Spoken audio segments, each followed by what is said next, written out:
Hey Lion family, it's Coach Allen here. Wanted to share a little bit with you guys about excellence. Excellence in what you do and how you carry yourself. So, a while ago, there was an elderly home builder who was known for his excellent workmanship, the use of first-rate materials, and his amazing attention to detail. He was ready to retire and had told his apprentice of his plans to leave the house building business. His apprentice was very sorry to see his mentor go and asked, "Could we build just one more house together before you retire?" The home builder said yes, but told the apprentice that he would only work in an advisory capacity. This project would be the apprentice's from start to finish, the ordering of the materials, the construction, and ultimately the profits of the sale. So the apprentice thought long and hard about how much money the home builder spent in using first-rate lumber, the best materials, and decided he could save a lot of money and increase his profits by ordering inferior materials. So he went out and he purchased second-rate lumber. The lumber that's a little bit crooked.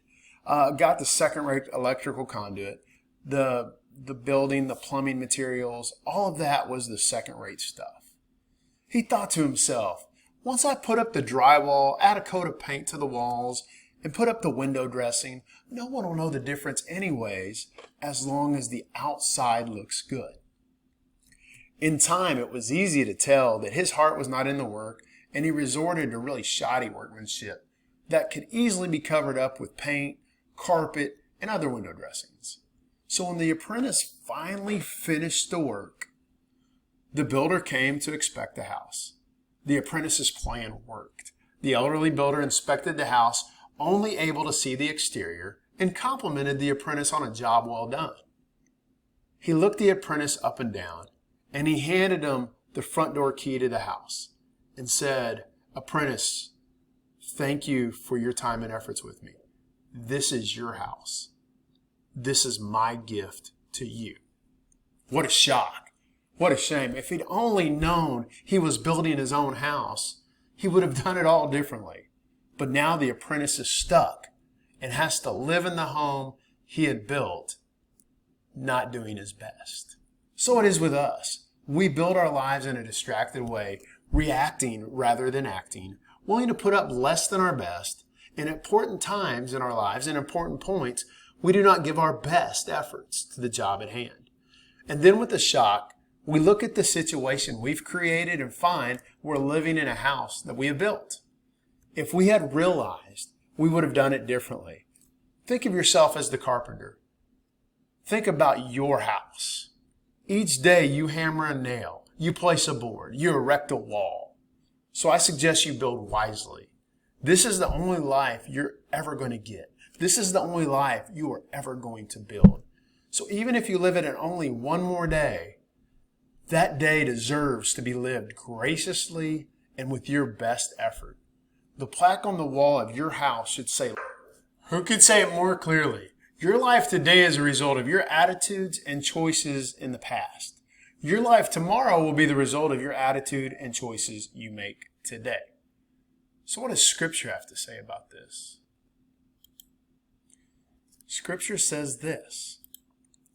Colossians 3:23-24 say, "Whatever you do, work heartily as for the Lord and not for men, knowing that from the Lord you will receive the inheritance as your reward."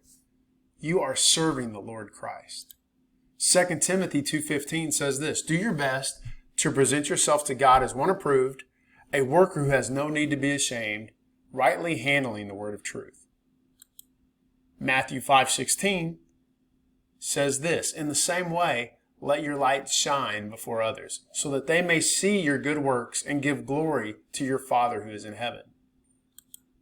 1 Corinthians 15:58 says this, "Therefore, my beloved brothers, be steadfast, immovable, always abounding in the work from the Lord, knowing that in the Lord your labor is not in vain." And again, to recap, whatever you do, work heartily as for the Lord and not for men. So I challenge you guys right now to build your house the right way, to do the right things when nobody's looking. Hey, you may be able to fool your coaches. You may be able to fool your friends. You may be able to fool everybody and your teachers. but you're not going to be able to fool God, and you're not going to be able to fool yourself. Remember, you're building your house. Foundation and up. You're building every layer every day. So I challenge you, don't take any shortcuts. Give your best effort, because building your house every day. Make sure you're doing the things today so you're living in the house you want to live in tomorrow. Build the house the right way. That's my challenge to you. So until we see each other again in person, stay safe and be blessed. All right, guys, take care.